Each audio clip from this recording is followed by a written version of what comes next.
안녕하세요. 저는 물리치료사로 일하고 있는 40대 초반 여성입니다.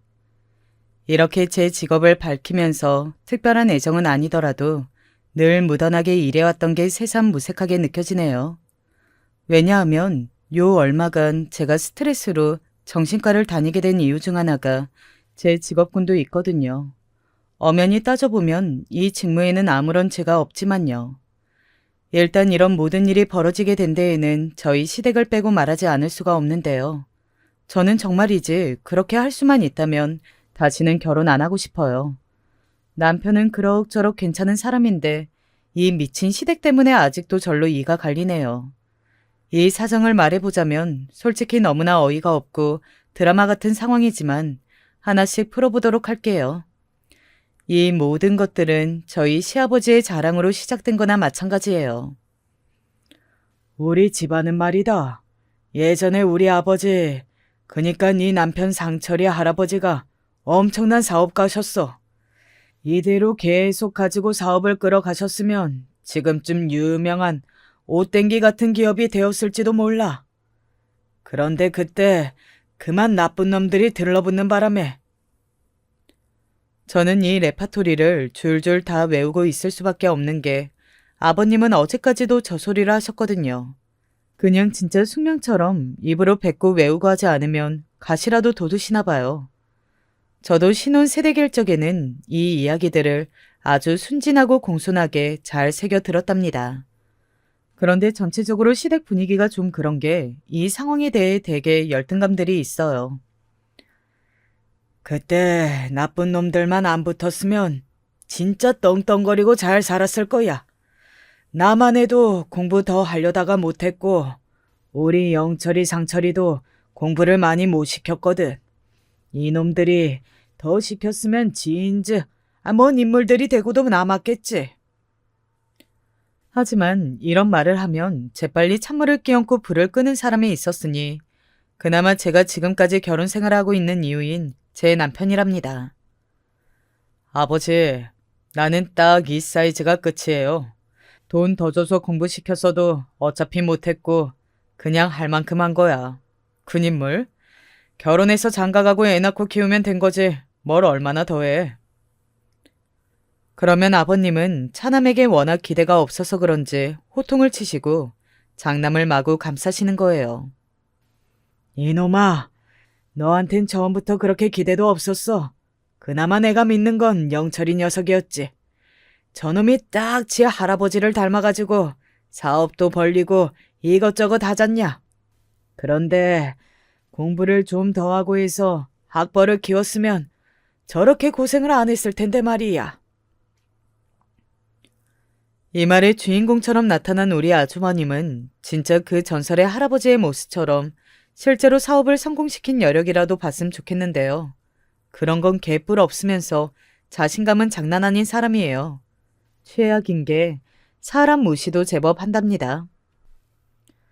그러게 아버지, 내가 그때 유학이라도 갔다 와서 봐. 지금 이 잔조무래기들이랑 사업하고 앉았겠어. 진즉 자리 하나 꿰차고 다 덮어버렸겠지. 이렇게 말하는 동안에 왜 이 집에 남자들만 그득한가 하면 어머니는 일찍 돌아가셨어요. 사실 전 저희 시어머니 너무 안 됐거든요. 그나마 이 집에서 어머니 편은 둘째 아들인 우리 남편밖에 없었을 거예요. 내가 아버지나 형이랑 감정이 별로 안 좋은 이유가 있다니까. 형 저렇게 뺀질거리고 장난 컴플렉스 걸려가지고 아직도 저러고 살잖아. 장가도 안 가. 아직도 아버지한테 사업 투자금이라고 얼마씩 받아간다니까. 그걸 엄마가 옆에서 그렇게 난리를 치고 말렸어. 하지 말라고. 근데 부자가 쌍으로 미친 것 같아. 절대 말귀를 안 들어먹거든. 저희 어머니는 우리 결혼하기 5년 전쯤 암으로 돌아가셨는데요. 스트레스도 많고 우라병도 심하셨고 관직 타령하시고 허세 많으신 아버님 덕에 밖에서 그렇게 일을 다니셨대요. 엄마 진짜 안 한 게 없어. 순댓국집에서 서빙만 몇 년 했지. 식당에서도 오래 하고 나중에 조그만 가게 하나 얻어서 차리려는 걸 아빠가 쌍시짐 켜고 반대했어. 나도 모르겠어. 아빠는 모양 빠진다고 우리 집안에서 무슨 골목 나부랭이 식당을 하냐고 말렸다니까. 세상에. 그럼 아버님은 어머니가 벌어오는 돈을 같이 안 쓰셨어? 본인 수입으로 다 감당할 경제력이 되셨던 거야? 그게 됐으면 엄마가 나가서 일했겠어. 그랬을 리가 없지. 그냥 자존심한 장난 아니야. 그걸 형이 그대로 쏙 빼닮아가지고 엄마한테 돈 다 내고 어쩌고 하다 엄마가 어느 순간부터 안 준다고 선언했지. 어머니 진짜 힘드셨겠다. 내가 뵌 적도 없는데 참. 그래도 둘째 아들은 어머니 편이네. 말 맞다나 남편은 그런 자기 엄마를 불쌍히 여겨서 엄청 쫓아다녔어요. 자기가 장가가는 걸 보셨어야 했는데 평생 인생에 낙이 없던 분이라 안타까워했답니다. 그래서 나 결혼하면서 식장에서 그렇게 울었던 거야.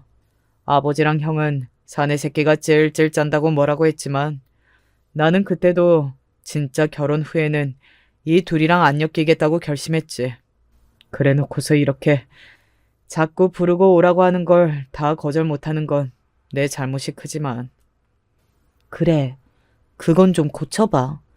나도 아버님이랑 아주버님 어려워서 솔직히 아주버님은 어느 장단에 맞춰야 할지도 모르겠어. 저희 아주버님은 엄청 뺀질거리는 성격에 저한테도 실언을 하신 적이 몇 번 있었어요. 재수 씨는 그럼 학교 어딜 나왔어요? 병원에서 일한다고 들은 것 같은데 의사는 아닐 거잖아. 그쵸? 간호사랬나? 분명히 상견례 때 다 통성명하고 하는 일도 말했는데 이렇게 제대로 귀담아 듣지도 않는 거예요. 저는 물리치료사고요. 한방병원에서 일하고 있다고 말씀드린 것 같은데. 그건 그냥 누구나 할 수 있는 일 아닌가? 대학 안 나오고도 하던데. 내 친구 여동생도 고등학교만 졸업하고 한의원에서 일하는 거 봤거든. 아, 그나저나 재수 씨 한의원이 어디예요? 이때 저는 엄청 화들짝 놀랐어요. 설마 오려고? 이런 마음이 들었는데 아니나 다를까 한사코 저한테 한의원 이름을 받아가더니만 그 다음 주에 우리 한의원에 온 거예요. 어머, 아주버님, 여긴 어쩐 일로? 어디 아파서 오신 거 맞죠? 아파서 왔겠지. 그럼 뭐 다른 이유가 있겠어요? 여기 원장님이 침 좀 잘 놓나?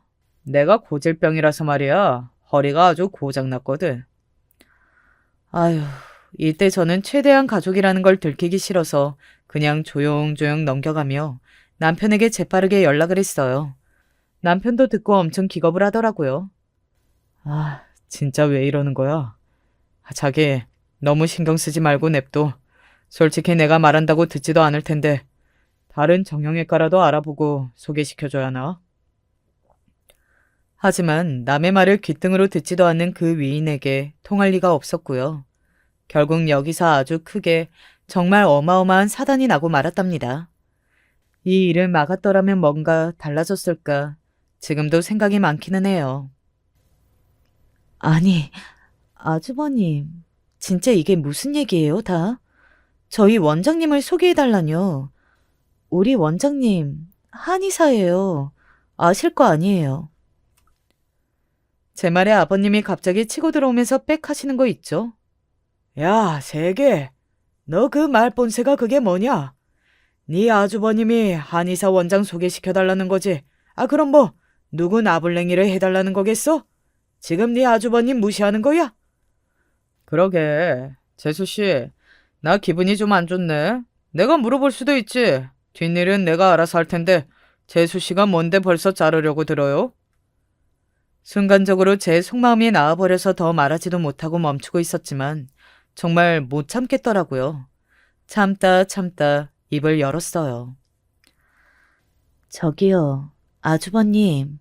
아무리 우리 원장님이 혼기를 놓치시긴 했지만 그래도 되게 깐깐하시고 아니 아무튼요. 쉽지 않은 자리라고 생각해요, 저는. 그리고 어떻게 제 손으로 소개를 시켜드려요. 저는 못해요, 정말. 재수씨 진짜 깝깝한 사람이네. 내가 더 어쩌란 말은 안 할 테니까. 아, 그럼 원장님 번호만 나한테 넘겨요. 그건 할 수 있잖아요. 저는 이때 정말 속으로 얼마나 욕을 하면서 넘겼는지 몰라요. 남편 형이라서 그렇지 뭐 이딴 자식이 다 있지 진짜 하면서 참고 건넸는데요. 와, 정말 될 놈은 된다고 어떻게 일이 이렇게 되나요? 얼굴 뺀질뺀질하고 기생 오라비처럼 생겨서 키는 180이 넘고 대충 보여지는 허우대는 좋은 인간이거든요. 그걸로 또 얼마나 말을 구워 삶았던지 한의원 치료를 한 12회 끊어두고 얼마 안 돼서 데이트를 시작한 거예요. 남편은 저한테 거짓말하지 말라더군요. 거짓말이 아니야. 나 진짜 너무 불안해. 원장님이 나한테 어제 오셔서는 다른 직원한테는 비밀로 해달라고 김 선생님네 아주버님 맞죠? 라고 물으시는 거야. 근데 내가 같이 일한 지 2년 됐지만 분위기가 이상해. 어떡하면 좋지? 이 예감은 실제로 아주 불안하고 걱정된 현실이 되어 나타났어요. 아, 정말이지. 제가 1년도 안 되어서 결혼식장에 같이 앉아있을 줄 누가 알았겠냐고요.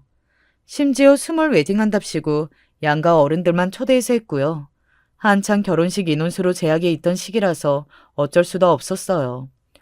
남편은 본인 눈으로 웨딩 마차를 보면서도 실감하지 못했어요. 나도 안 믿겨. 우리 원장님도 참. 공부만 그렇게 하지 마시고 연애도 좀 해보시지. 원장님 어머님이 결혼하는 거 못 보고 간다고 그렇게 한이 되셨다는데 그 말이 본인도 마음에 남았던 거지. 그리고 원장님 아버님도 나이가 꽤 되시거든.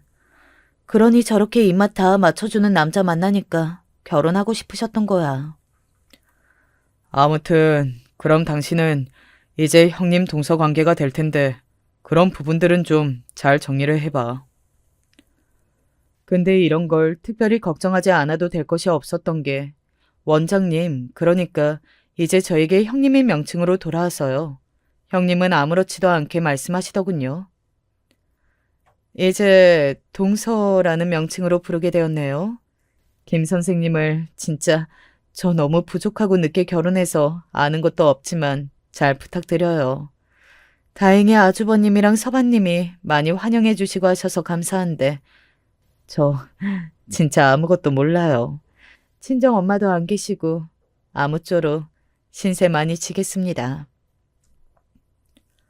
이 말을 들으면서 어쩜 이렇게 사람이 무디고 착한가 싶어 제가 다 걱정이 되고 눈물이 찔끔 나는 거 있죠. 아무튼 우리 한의원은 워낙에 유명하기도 하고 환자들이 엄청 많아요. 그래서 본인 신혼여행도 제대로 즐기지 못하고 돌아오셨는데요. 그 뒤로 아주버님은 또 한동안 바쁘게 살더라고요. 한의사 아내를 얻었으니 나도 열심히 살아야지. 사업하던 거 더 확장시키고 제대로 풀어나갈 생각이야. 그래, 아주 우리 집에 제대로 복덩이가 굴러 들어왔다. 영철이 너는 될 놈이라니까. 장가도 잘 가, 사업도 잘해. 아주 네 모습만 보면 그렇게 네 할아버지 생각이 난다니까. 잘 될 거다 너는. 이때 바쁜 형님을 제외하고 우리끼리만 식사를 했는데 저는 이때 아주버님의 태도에 조금 마음이 상했어요. 재수 씨는 이제 우리 와이프 만나면 깍듯이 잘해줘요. 아무리 가족이 됐다고 하지만 엄연히 자리가 다르잖아. 그치? 그게 무슨 말씀이신지. 그런데 갑자기 눈을 부릅뜨더니 요렇게 말하는 거예요. 아니 왜? 재수 씨도 나보고 어디 한의사를 소개시켜달라고 하냐고 완전히 개무시했잖아. 내 생각이 딱 그래. 어디 물리치료사랑 한의사가 같냐고. 그냥 순서 따라 살자. 이런 말이죠. 뭔 말인지 알죠? 형, 왜 그래 이 사람한테? 우리 와이프한테 형수님 연락처 받아가지고 만나서 잘했잖아. 따지고 보면 와이프네 병원에 왔으니까 만난 건데 좋은 게 좋은 거지. 자꾸만 그렇게 말할 거야? 야, 너는 쥐뿔도 모르면 빠져. 형 말하잖아. 아, 이때 저는 분위기가 더 험악해지는 게 싫어서 일단은 수긍했지만요. 정말 마음이 좋지 않더라고요. 이때 나오면서도 남편은 엄청 씩씩거렸어요. 형 진짜 예전부터 마음에 안 들고 영 끊고 싶었는데 저 따위로 나오는 거 보니까 너무 화가 나네. 아버지도 너무 심하고 말이야. 아, 이러다가 남편도 뭔가 일을 내면 어떡하나 싶어서 괜히 노심초사하게 되었어요. 그러다 보니 시실콜콜 일어나는 일들에 대해서 남편에게 말을 못하겠더라고요. 에이, 별일 없겠지. 저 때만 좀 참으면 괜찮겠지 싶었지만요. 이것 또한 아주 큰 오산이었더라고요. 이미 아주버님 쪽에서는 방아쇠를 당긴 셈이라고 해야 할까요? 전형적인 갑을 관계에서 이제 갑질의 총구를 당긴 거예요. 저는 그걸 그대로 당하고 참아내던지 아니면 같이 방어하고 싸우던지 그럴 상황이었더라고요. 왜냐면 이후부터 아주버님이 다시 새롭게 등장하기 시작했거든요. 그 무대는 다름 아닌 저희 한의원이었어요.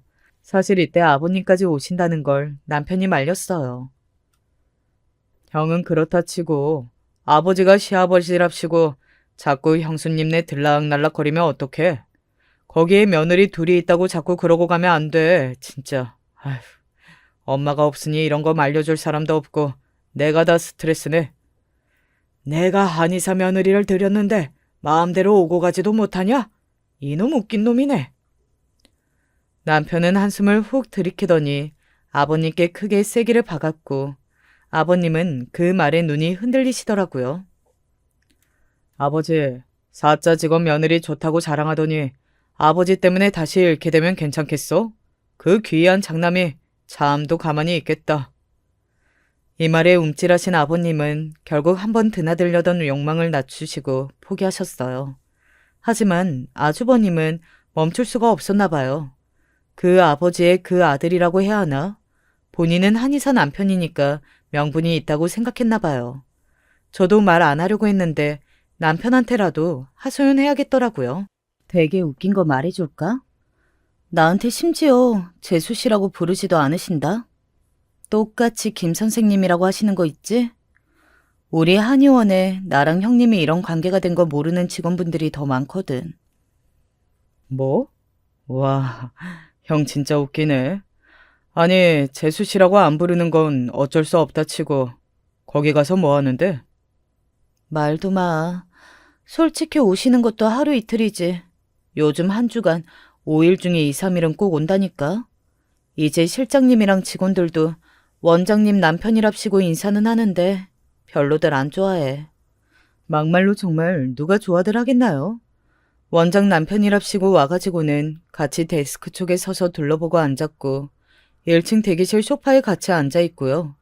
TV 보고 잡지 같은 거 들춰보고 누가 문의하면 본인이 대답을 한다니까요.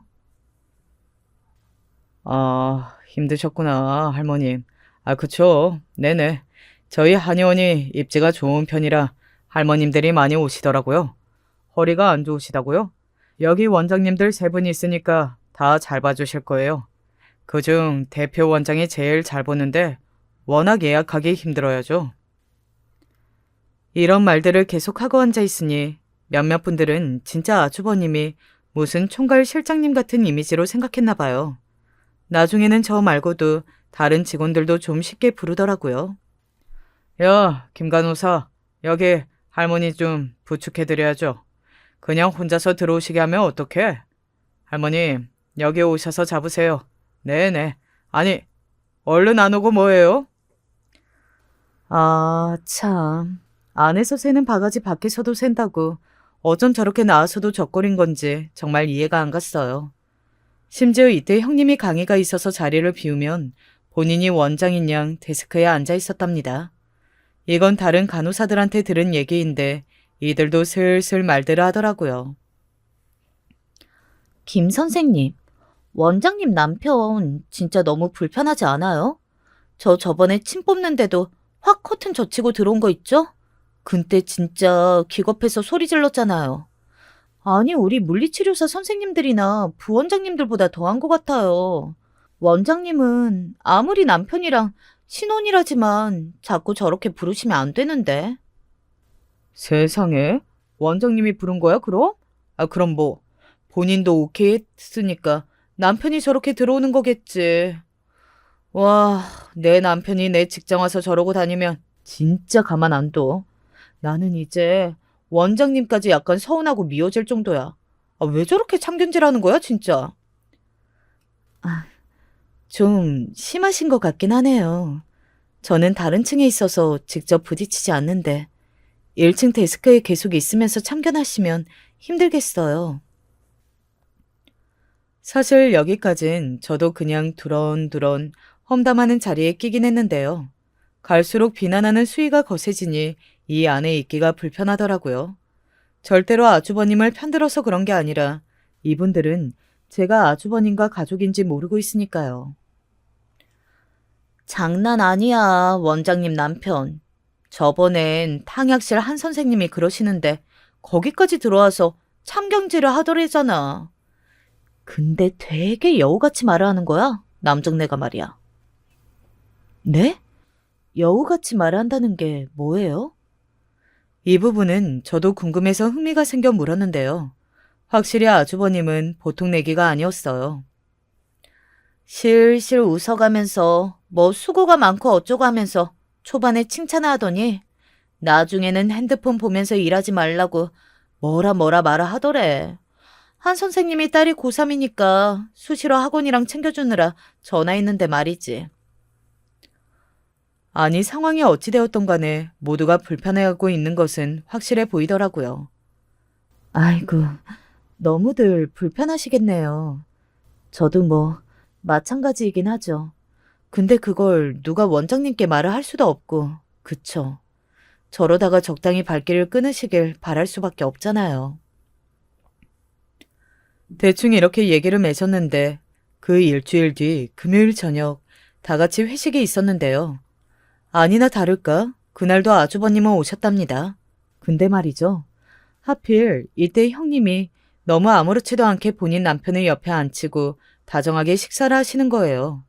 그러니 간호사분들 실장님이나 부원장님도 수근수근 반응이 안 좋았어요. 김 선생님, 저거 좀 봐요. 우리 원장님은 너무 순둥이라서 모른다니까. 저렇게 뻔대고 계시고 직원들한테 참견질하는 거 왜 모르시지? 나는 진짜 내년에는 다른 데 갈까 생각 중이에요. 여기 얼마나 편하게 다녔는데 원장 남편 때문에 시집살이하는 기분이에요. 그러게요. 많이 불편하네요. 그쵸? 저는 더 거들지도 어쩌지도 못하고 있던 차에 갑자기 저는 엄청난 재난 상황에 처하게 되었답니다. 정말 뜬금없게 아주버님이 순간적으로 제 신분을 노출시켜 버린 거예요. 아, 재수 씨, 여기 한잔 하시죠. 얼른 받아보세요. 이 말에 정말 그 자리에 있던 모두의 얼굴에 물음표가 차르르 떠올랐어요. 무슨 약속이나 한 듯이 사람 얼굴이 그렇게 물음표로 느껴지긴 처음이었답니다. 네? 뭐라고요? 김 선생님이 원장님 남편 재수 씨? 그렇다는 건 어머머, 세상에. 뭐예요? 김 선생님, 왜 말을 안 했어요, 진짜? 어머머, 미쳤다, 진짜. 다들 이때 아주 기겁하고 놀라서는 어쩔 줄 몰라 하는 거예요. 심지어 제 옆에 간호사는 제 팔뚝을 연신 쳐대면서 배신이라고 어떡하냐고 난리가 났어요. 뭐야. 우리가 그렇게 원장님 남편 욕을 자기한테 했는데 게다가 원장님도 답답하다고 엄청 말했는데 자기 그런 거 다 말하고 다닌 거 아니지? 세상에 그런 얘기 해줄 법도 했잖아. 왜 말을 안 해? 진짜 너무하다 자기. 아, 저는 이때 얼굴을 양손으로 부여잡고 진짜 어디라도 도망가고 싶더라고요. 여기서 굳이 형님 동서 관계로 오픈하지 말자고 했던 건 형님과 아주버님 본인들이었어요. 저는 돌아와서 형님께 슬쩍 말을 했고 형님도 뒤늦게 알고 놀라더라고요. 어머, 이 사람이 그렇게 말을 했어요? 그래서 아까 밥 먹는 중에 그쪽만 소란했구나. 나는 전화가 와서 제대로 참여를 못 해가지고 몰랐는데. 아이고, 그럼 어떡하지? 그래도 뭐 많이 불편한 건 아니죠? 이 사람은 동서한테 친근감 표시하고 싶었나 보다. 우리 가족이라고. 글쎄요. 그런가요? 아무튼요. 그렇더라고요. 전혀 아닌데 본인 남편에 대해서는 제가 더 잘 아는데 말이죠. 하여간 형님은 너무 순진하게 반응을 하셨고 그냥 얘기를 접었어요. 하지만 그 뒤로 저는 또 다른 가시밭길을 걷게 되었답니다. 안 그래도 불안불안하긴 했지만 주말을 지내고 월요일 날 출근을 했을 때 전 절망하게 되었어요. 안녕하세요, 이 실장님. 오늘도 수고 많으십니다. 그래요. 뭔가 이상한 반응들이 돌아오는 게 미심쩍었던 저는 기분 탓인가 으슥거리고 들어갔는데요. 내부로 들어가서 만난 간호사들, 부원장님 등 모두 만났는데 다 같은 반응이더라고요. 다들 심드렁하고 쌀쌀맞게 저를 맞이하는데 점심 먹을 때는 이 분위기가 더 심해졌어요. 결국 못 견디게 된 저는 남편에게 전화를 걸었어요. 나, 진짜 미치겠어. 진짜 어떡해? 분위기 너무 싫다, 정말. 암만 생각해도 금요일 저녁 회식 때 내가 아주버님네 재수시라는 거 걸려서 그런 것 같아. 다들 나한테 아주버님 욕을 그렇게 했는데 내가 다 불어버릴 거라고 생각했겠지. 아니면 속으로 음흉한 생각하면서 들었다고 느끼나 봐. 눈도 안 마주치고 대답도 안 해. 너무 불편해, 정말. 아이, 참. 어쩌다가 상황이 그렇게 된 거야? 진짜 형 때문에 이게 뭐냐고. 멀쩡히 잘 다니던 병원 아니야. 남편 말처럼 저는 여기에 무척 만족하면서 잘 다니고 있었는데 이런 숨막히는 상황은 처음 겪어봐요. 보다 못해 그나마 친한 간호사를 불러 할 얘기가 있다고 했는데요. 역시 좋지 않은 반응이 돌아왔답니다. 솔직히 나도 김 선생님이랑 그나마 가깝게 지냈으니까 말하는 거지만 그날 너무 배신감이 컸어. 원장님이랑 형님 동서 사이라는 거잖아. 그럼 우리가 최근에 짜잘하게 원장님이며 형님 얘기를 얼마나 했는데 중간에라도 말해줘야 되는 거 아니야? 그게 저도 그러고 싶었지만 사실 제 뜻이 아니라 원장님도 밝히지 않고 일하길 원하셨거든요. 그거야 뭐 이해해. 원장님도 원하진 않았겠지. 자기를 탓하는 건 아닌데. 하지만 다들 몸을 사리게 되는 거야. 말들은 저렇게 해도 여기 복지가 좋은 편이니까 오래 일하고 싶어 하는 사람들 많거든. 자기를 피한다기보다 그냥 속 시끄럽고 불안해하는 거라고 이해를 해줘. 저는 이때 화들짝 놀라서 이렇게 말을 했어요. 혹시나 해서 드리는 말씀이지만 오해하지 마세요. 저는 절대로 얘기하지 않을 거예요. 저도 형님이나 아주버님이랑 편하지 않아요.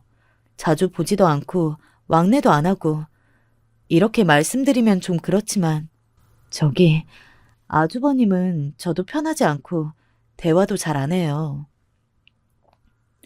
이때 저도 꽤 용기 있게 뱉었고 이렇게 말해도 되나 싶었지만 그 말에 간호사는 고개를 절레절레 젓더라고요. 됐어. 자기 너무 그렇게 무리하지 않아도 돼. 여자가 시댁 하나만 신경 쓰는 게 얼마나 머리 아파. 괜히 여기까지 신경 쓰고 고생하지 말고 우리 일들은 잊어. 다들 일하기 바쁘잖아. 열심히 일하면서 제모 찾아가면 되지. 말씀은 이렇게들 하셨고 그나마 이분을 통해서 제 입장이 전해지고 다들 누그러지긴 했는데요. 저는 정말 마음속에 가시가 아주 뾰족하게 돋아나서 너무 불편한 상황이 되었어요. 하지만 아주버님은 이런 정황은 전혀 모른 채 여전히 병원을 드나들었고 그러니 직원들이 한숨 쉴 때마다 눈치를 보게 되더라고요. 형님께 말을 해볼까 하다가 엄두가 안 나더라고요. 하다못해 친정 엄마에게 상담했어요. 엄마, 나 진짜 너무 눈치 보이고 힘든데 이제 직원들까지 쉬쉬하고 내 눈치를 본다니까. 나도 그들과 똑같이 아주버님 싫어하는데 말이지. 왜 이런 상황에 처해야 하는 건지 진짜 모르겠어. 너무 싫다니까. 근데 이때 엄마가 현명한 답을 주시더라고요. 너 그렇게 스트레스 쌓이고 힘들면 어쩔 수 없잖아. 그 한의원 간두고 다른 데로 옮겨. 그 사이에서 네가 지금 할 수 있는 게 뭐가 있어? 해결할 게 아무것도 없잖아. 거기 아니면 돈 벌 곳이 없는 것도 아니고. 이 말에 저도 무릎을 탁 쳤고 고민하게 되었답니다. 그런데 이 사실에 대해 형님이 어떻게 생각하실지 모르겠네. 아주버님이랑도 더 힘들어질 것 같아. 아닌가? 신경 안 쓰려나? 사실 정작 아무 문제는 없을 텐데 남편은 저 못지않게 심각하게 받아들였어요. 야, 형이 이런 걸 알아야 되는데 진짜 어떡하지? 이러다가 당신까지 그만두게 되면 일이 커지잖아.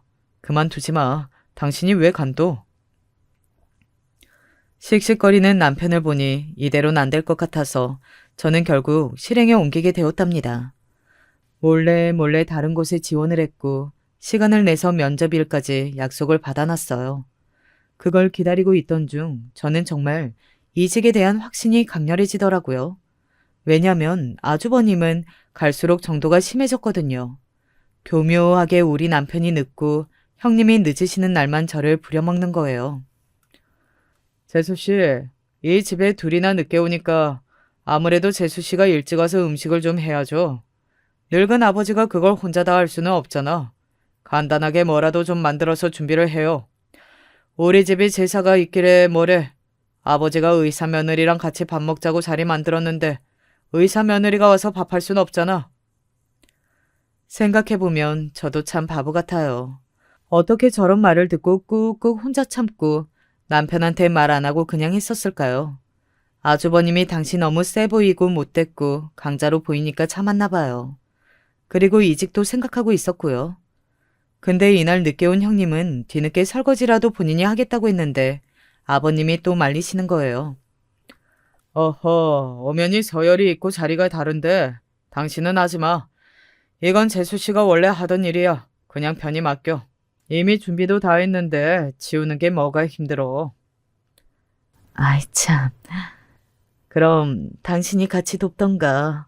동서 오늘 퇴근하자마자 이리로 와서 고생한 거잖아. 내가 이 정도는 할 수 있어.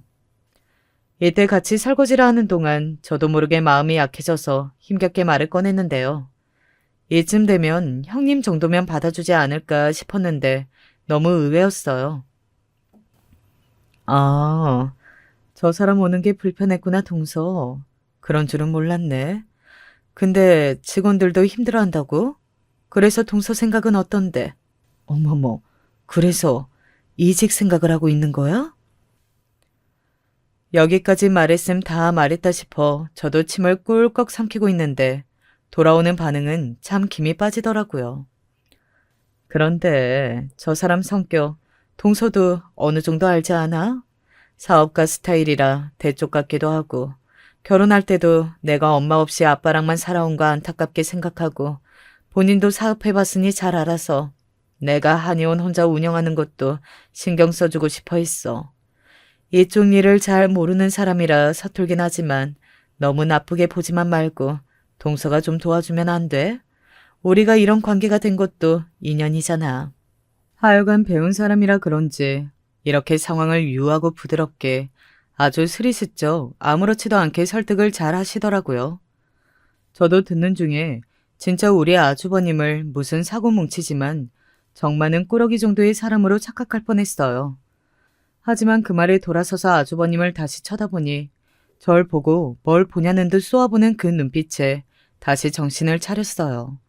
결론은 형님은 아직도 눈에 콩깍지가 씌어서 자기 남편을 제대로 못 보는 거예요. 결국 이 이상 형님에게 아주버님 얘기를 할 수는 없게 되었고요. 전 혼자 터지는 속을 안고 면접 일만 기다리고 있었어요. 그리고 남편에게도 선언했고요. 결국 그렇게 하겠다고? 아, 그래. 내가 누구 걱정을 하겠어. 나도 지금 회사 정치판 줄에 잘못 서서 죽을 것 같아. 돈 벌어 먹고 사는 게 이렇게 힘든데 형은 어디서 저렇게 돈이 남아 돌아서 한량처럼 사는 걸까? 그냥 당신 하고 싶은 대로 해라. 복잡한 일 하나라도 줄이자. 그래서 저도 천천히 알아봤고 면접도 받고 그냥 몇 군데 돌아다녔는데요.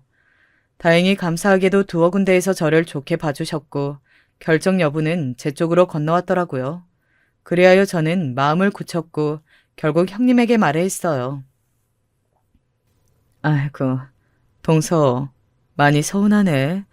결국 그렇게 결정을 하게 된 거야? 내가 뭐 도와줄 부분은 없고? 우리도 사람을 구해야 하니 좀만 시간을 줘. 네, 저도 괜찮아요. 사람 구해질 때까지 있을게요. 다행히 이직을 하려는 직장에서도 저에게 시간을 주신다고 해서 다 확정이 되었고 저한테는 특별히 힘든 건 없었어요. 그런데 아무래도 아주버님이 이 사정을 알았는지 저한테 전화해서 냅다 따지지 뭐예요. 그나마 형님이 이유를 말 안 한 것 같긴 하지만요. 재수 씨, 아니 왜 그만둔다는 거예요? 여기 계속 있으면 우리 와이프 자리 잘 잡고 더 확장하게 도와줘야지. 안 그래도 물리치료사들 잘 구해지지도 않고 갑갑해 죽겠는데 왜 그만두려고 해요? 아, 그러지 말고 다시 물러요. 뭐 돈 더 올려달라고 시위하는 건 아니고요. 아주버님, 그냥 제가 개인적인 이유로 일하는 시간도 조절해야 해서 옮기는 거예요. 저도 저 나름대로 공부하고 시간 확보해야 해서 어쩔 수가 없어요. 거참, 재수씨 진짜 마음에 안 드네. 뭐만 하자 하면 사람이 매사 거꾸로 간다니까. 대체 왜 그러는 거예요? 이러더니 글쎄 전화를 뚝 끊어버리는 거예요. 와, 정말 열받더라고요. 그리고 그 다음 주 연차를 내고 저는 남편과 기분 전환할 겸 당일치기로 강원도 쪽에 가기로 했어요. 근데 하필 당일날 아침 다른 직원에게 전화가 온 거예요. 김 선생님, 진짜 미안한데 박 선생님 애가 새벽에 열이 펄펄 끓었대. 오늘 진짜 환자들 많고 물리는 날인데 정말 정말 너무 미안하지만 와주면 안 될까? 우리 오늘 아무래도 대책이 없어. 물리치료 쪽은 누가 메꿀 수도 없잖아, 지금. 아, 네네. 어쩔 수 없죠, 그럼. 남편이랑 약속을 잡았는데 우선은 알겠습니다. 어차피 저는 그만두게 된 마당에 그냥 좋은 게 좋은 거고 잘 마무리하자 싶어서 남편에겐 사정을 말했어요. 그리고 오전 근무만 할 생각으로 갔는데 역시나 아주버님이 또아리를 틀고 앉아 있더라고요. 저를 보자마자 눈도 안 마주치고 아예 무시하길래 기분이 좋지 않았지만 그냥 무시하게 되었어요. 바쁘고 정신없이 땀 흘리며 오전 시간을 보낸 이후 이제 식사만 하고 가려고 옆 건물 식당으로 갔는데요. 웬일인지 그날은 식당까지 따라 들어온 거예요. 아주버님이. 이러니 다들 싫어하더라고요. 으휴, 자기 아주버님이랬나? 식당까지 왜 들어와서 저렇게 대왕 자리에 앉아가지고 밥을 먹는 거야? 사람들 불편해하잖아, 다들. 아, 너무 싫다, 정말. 이 간호사분도 제가 그만두는 거 알아서 이후로는 말 편하게 하시긴 했는데요. 하여간 너무 놀라웠어요. 식판 받아서 반찬 이것저것 뜨고 있는데 갑자기 아주버님이 또 시비를 거는 거예요. 재수씨, 오전 근무만 하고 간다더니 밥을 먹고 가려고요? 하여간 하나부터 열까지 다 챙겨서 가네. 이 말에 저는 슬쩍 짜증이 나서 대충 고개만 끄덕이고 대답도 안 하고 확 움직였어요. 그런데 바로 제 옆자리에 앉아서는 먹을 준비를 하고 있으니 진짜 속이 아닌 거예요. 짜증이 확 올라와서 밥을 한 숟갈 뜨려던 찰나 저는 아주 끔찍한 경험을 하게 되었어요. 와, 제가 살다 이런 무시와 핍박을 당해본 적은 없었던 것 같은데요. 진짜 이 아주버님 어쩌면 좋은 걸까요? 한번 들어보실래요? 저는 제 직장에서 그냥 밥 먹겠다고 숟가락을 들어 입에 넣었을 뿐이에요. 근데 갑자기 아주버님이 제 옆 테이블을 주먹으로 꽉 내리쳤고요. 이때 식판들과 앉은 대여섯 명의 직원들도 눈이 튀어나올 듯 저를 쳐다봤답니다. 왜냐하면 아주버님이 저한테 이렇게 소리를 질렀으니까요. 재수씨, 아니 정신 나간 거 아니에요? 아직 원장님도 자리에 안 앉았는데 어디서 먼저 수저를 들고 앉았어요? 직장에서 서열 구별도 못하고 머리를 어디다 써먹으려고 진짜. 네? 아니, 무슨. 미친 거 아닌가 진짜? 거참. 사람이 서열도 알고 순서도 알고 해야지. 이래가지고 무슨 일을 하고 직장을 다닌답시고 하나부터 열까지 다 알려줘야 해요? 이건 그냥 단순히 저한테 이것만 갖고 뭐라 하는 게 아니라 아예 작정하고 다 터트려서 밟아버리겠다는 의지가 느껴지더라고요. 아, 밥맛 떨어져서 같이 못 먹겠네 진짜. 적당히 무식해야지 같이 겸상을 하던가. 재수 씨가 이러니 여기가 완전 똥군기로 돌아가는 거 아니에요?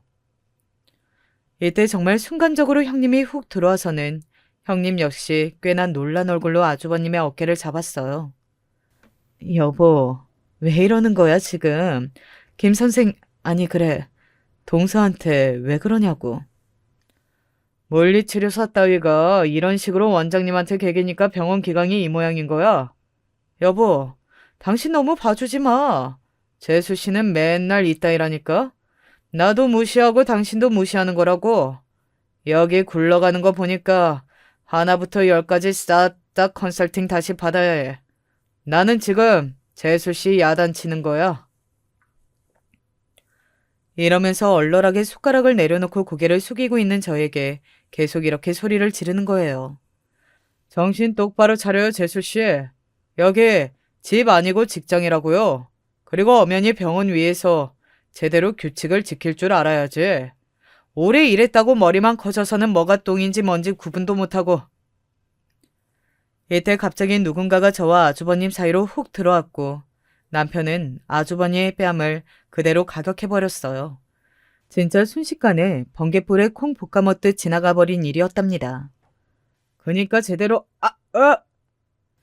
아주버님의 비명소리와 함께 씩씩거리며 눈에 핏대가 선 남편이 바로 제 옆에 서 있어 저는 눈이 번쩍 뜨였어요. 여보, 언제 왔어? 형님은 너무 놀라서 제지도 하지 못하고 결국 밥 먹으러 들어오신 부원장님 두 분이 달라붙어 돌을 떨어뜨렸고 직원들 다들 놀라서 벽으로 붙더라고요. 그러자 부원장님께 붙잡히다시피 한 남편이 고래고래 괴성을 질렀어요. 가만 안 둘 거야? 진짜 지금 뭐 하는 거야? 너는 형도 아니야, 이 새끼야. 남편은 완전히 이성을 잃고 자기 형한테 달려들었고 아주버님은 이때 같이 허공에 손을 휘두르다가 주변 분위기를 아주 눈치 빠르게 습득한 듯 했어요. 전원이 다들 일어서서 허둥지둥하며 맛깔난 음식 냄새와 너무 대조되게 비극적인 분위기가 된 거예요. 이쯤 되어 형님의 목소리가 겨우 튀어나왔답니다. 이제 그쯤에 당신 그만해. 일 벌리지 말고 이리 나와. 형님은 목소리가 심히 떨렸고 저도 이때 결국 똑같이 소리 질렀어요. 잘 됐어요. 저도 이제 말할게요. 저 아주버님 때문에 한의원 그만두는 거예요. 이 말에 형님은 눈이 엄청 커졌어요. 이런 사실을 말해서 더 일이 안 커지게 하려고 참았던 것 같았거든요. 어쩔 수 없어요. 아실 건 아셔야 하니까. 아주버님이 하도 이렇게 한의원 오셔서 드나들고 참견하시고 직원들한테도 뭐라 하고 저한테도 막말하시고 일할 환경이 안 돼요. 원장님이랑 다 좋은데 아주버님이 힘들어서 그만두는 거예요. 이러니 아주버님은 빠르게 주변 눈치를 살피며 얼굴이 시뻘개져서 엄청 수치스러워 하더군요. 재수씨, 아니 됐어. 일단은 아니. 입 다물. 아니, 그만해요. 나가서 얘기하자고. 나가서 얘기를 하긴 뭘 얘기하는데요? 지금요, 여기 직원들 밥도 못 먹고 나가고 있잖아요. 다들 아주버님 때문에. 아주버님 때문에 그만둔다고 난리예요. 정말 여기 땡땡 한의원 생각하신다면요. 여기 발길을 끊으시던지. 이 말에 아주버님은 핏대 올리면서 막 삿대질을 하더라고요. 이야, 재수씨 진짜 안 되겠네. 상철이랑 그만 살 거야? 나한테 그따위 말하고 우리 집 드나들 수 있을 것 같아? 그러자 남편이 반대편에서 뭐라고 고함을 지르는데 잘 안 들렸고 저는 계속 말을 했어요. 뭐라던 제가 왜 아주버님이 지시하는 대로 살아야 하나요? 일단요, 정말 여기 원장님 생각하시면 발길을 끊으시던지 아니면 원장 남편 역할을 관두시던지 하세요. 지금 형님만 모를 뿐 누가 고양이 목에 방울을 달지 눈치만 보고 있었어요. 이대로는 저를 시작으로 해서 다들 그만둘 거예요. 아주버님이 그거 채워놓을 수 있으세요? 그러자 이때 쭈글쭈글 눈치를 보며 남아있던 한두 명 중 애엄마이신 간호사분 한 분이 겨우 입을 여셨어요. 저도 같은 마음이에요, 원장님. 저기 다들 말을 못하고 있고 그럴 뿐이지. 불편한 건 똑같아요. 이러니 여러모로 심히 민망해질 수밖에 없었던 형님은 뭐라고도 말을 해서 상황을 정리해야 했어요. 결국 이렇게 답하시더군요. 그래요. 이제 이 사람은 한의원에 나오지 않도록 얘기할게요. 다들 신경 쓰게 해서 죄송하고 일단 식사들 하세요. 저기 우리는 일단 좀 나가요. 이쪽으로 나오세요. 이러니 결국 부원장님들도 원래대로 자세를 고쳐앉고 식사하실 준비들을 하시고 형님과 아주버님, 저와 남편은 밖으로 나갔어요. 이날 남편이 왜 갑자기 들이닥쳤나 했더니 점심때 되어 제가 여기서 밥 먹는다는 걸 알고 데리러 왔던 것이더라고요. 그러다가 그 꼴을 보게 된 거고 도저히 참을 수 없었던 거예요.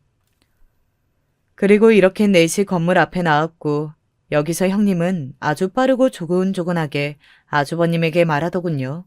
아주버님은 이때 씩씩거리며 저희 남편에게 손을 확 들어 뭔가 하려던 차였는데 그걸 바로 제지했어요. 그쪽 말고 이쪽이랑 얘기를 해 당신.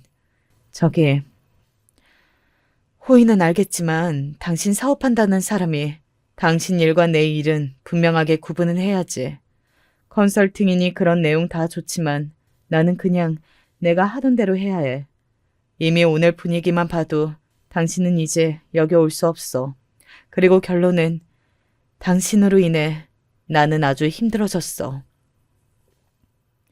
그러면서 형님은 골이 아파 죽겠다는 얼굴로 머리를 부여잡고 있었어요. 아주버님은 뭐가 그렇게 억울한지 아주 초상치른 얼굴이더라고요. 잘난 한의사 부인한테 타박받은 게 속상한 건 아닐 거고 그냥 여기 드나들며 사업장 대표인 양 부리려던 노릇을 못하게 됐잖아요. 그게 그렇게 억울했나 봐요. 아주버님은 성질을 내지도 못하고 우물쭈물 거리다가 차 타고 바로 사라졌고요. 형님은 저 보고 바로 퇴사 처리를 해주겠다고 하시더군요. 어차피 동서도 새로운 곳 가야 하는데 여기 묶여 있었던 거고 뒷일은 내가 알아서 할 테니까 걱정 안 해도 돼. 저기 별달리 할 말이 없어. 또 와서 출근하고 얼굴 보기도 힘들 거 아니야. 오늘까지만 일해주면 돼. 급여는 정산해줄 테니까. 고생했어, 동서. 이렇게 일을 확실히 처리하고 사람 관계도 원만하던 형님이 속은 얼마나 앓고 있을지 상상이 안 되더라고요. 솔직히 제 코가 석자라 그런 걸 생각해 볼 때도 아니었고요. 그런데 저도 그때 그만두고 나와서 알게 된 얘기인데 추가적인 폭로가 더 있어서 형님과 아주버님 사이는 엄청 위태해지게 되었어요. 간호사분께 들은 얘기인데 꽤 충격적이더라고요. 한 선생님이 못 참고 그만 실토했어. 그날 그런 일이 있었다고 하니까 더 못 참겠나 봐. 전에 지인 몇 데리고 와서 할인해달라고 하고 원장님한테는 따로 말할 필요 없다면서 은근히 비밀을 요구했거든. 원장님 봐서 해드리도록 했다는데 솔직히 안 내키는 일이었잖아. 결국 원장님도 듣고 엄청 난감해 하셨다더라고. 결국 이렇게 연이어 터지는 폭로전에 부부 사이는 안 좋아졌고 참 알 수 없는 코미디인 게 왜 아버님은 저한테 전화해서 난리를 치시는 걸까요? 영철이한테 네가 한 짓거리 아주 잘 들었다. 학벌도 모두 안 되는 게 이 집에 들어와서 우리 아들들 신세를 네가 다 망쳐놓는구나. 영철이 저러다가 한의사 마누라랑 헤어지면 네가 책임질 거냐? 책임질 거야? 네가 얼른 쫓아가서 다 수습해놔. 수습하라고. 이러니 저는 정말 이판사판이라 이참에 아버님과 영끈을 각오하고 말씀을 드렸어요.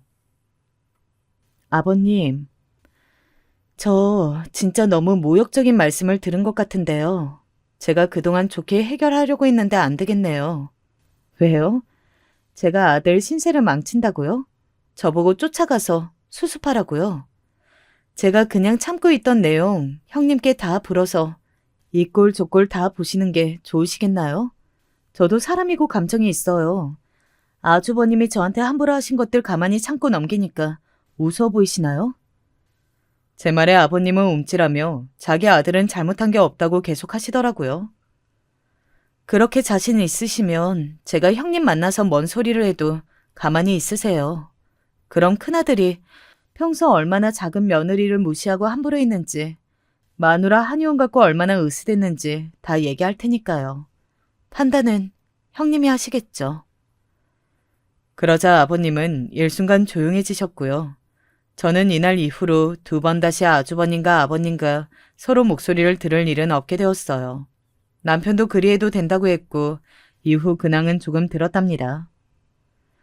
형수님 친정 가신 지 꽤 되셨다나 봐. 나도 엊그제 아버지한테 들었어. 형이 그렇게 매달리고 난리 법석을 하는데도 집 비우가 안 들어온다는데 늦게 결혼해서 애도 없는 부부가 신혼일 때 저러고 있으면 말 다 한 거지. 됐어. 우리는 이제 그 집 신경 안 써도 돼. 그리하여 저도 뒷일은 더 신경 안 쓰게 되었고요. 전 직장 이직해서 잘 다니고 있는 중이에요. 우리 둘만 잘 살기도 벅찬 세상에서 시댁과 이렇게 매인이 정말 좋겠더라고요. 비로소 둘이 알콩달콩 사는 재미를 누리고 있어요. 이 이야기를 들어주시는 많은 분들은 안 그러시겠지만 부디 아들 며느리 혹은 동생과 재수씨 혹은 형과 형수님에 대해 너무 큰 관심 안 갖고 사셨으면 좋겠어요. 그러다가 멀쩡한 가정이 깨질 수도 있는 거니까요. 아무튼 저는 이제 좀 편하게 살고 싶어요. 제 얘기 들어주셔서 모두 감사합니다. 안녕하세요. 곰곰이 생각해보다가 저에게 있었던 일, 겪었던 일을 사연으로 만들어 보면 어떨까. 그래도 좋겠다 싶어져서 도전을 해보게 되었어요. 저는 서울의 어느 동네에 살고 있는 평범하고 평균적인 30대 여성이에요. 여타 다른 사람들처럼 열심히 스마트폰을 손에서 놓지 않은 채 끼고 살아가고 있고요. 특히 유튜브는 실제 친구 마냥 저의 여가 시간을 보내게 하는 즐거운 존재 같아요. 어떻게 하다 보니 이렇게 유튜브에 사연도 보내보네요. 몇 년 전에 저였다면 이럴 거라고 상상도 못했을 거예요. 앞일을 조금도 예측할 수 없이 살아가는 게 인생 같네요. 저도 이제 마냥 어린 나이가 아니니까 모든 것을 좀 더 포괄적인 관점에서 보고 판단을 하게 됩니다. 동갑내기 커플로 연애를 5년 이상 이어갔던 남자친구와 저는 그대로 결혼까지 했었어요. 사실 연애 도중에 크게 다퉜던 일로 2번을 헤어졌는데 그럴 때마다 결국 서로를 찾게 되었고 재결합을 했었죠. 중간중간 다퉜던 게 거의 남자친구의 바람기라든지 그에 비롯된 제 의심이 커지면서 그렇게 됐던 건데요. 지금 돌아보니까 그런 것들이 전부 신호가 아니었나 싶습니다. 뭔가 저에게 미지의 영역이 사인을 보내줬던 거죠. 쟤는 그런 남자다. 그리고 그런 기질은 바뀌지 않는다. 하지만 저는 결혼에 대한 상의가 오가는 동안 저희 2사람 사이에 잡힌 분위기가 너무 좋았기 때문에 흔쾌히 청혼을 받아들였어요. 제가 인생에서 가장 예쁜 시기라고 생각했던 20대의 대부분을 같이 보낸 상대와 결혼을 하는 게 의미가 깊다고 여겼죠. 한편으론 당연하다고 생각도 했네요. 저희는 무난한 맞벌이 부부의 모습이었어요. 일개미처럼 열심히 야금야금 차곡차곡 돈을 모아갔죠. 앞으로의 저희 미래를 바라보면서요. 남편하고 지내는 일상이 매번 좋지만은 않았으나 그래도 남들 역시 다 그렇게 결혼 생활한다고 생각을 했고요. 배우자라는 것이 모든 것을 내어보일 수 있는 나만의 편, 나만의 지원군이라고 전 그렇게 알고 살았습니다. 그리고 결혼 2주년을 지나온 결혼 3년 차를 맞이한 어느 날이었어요.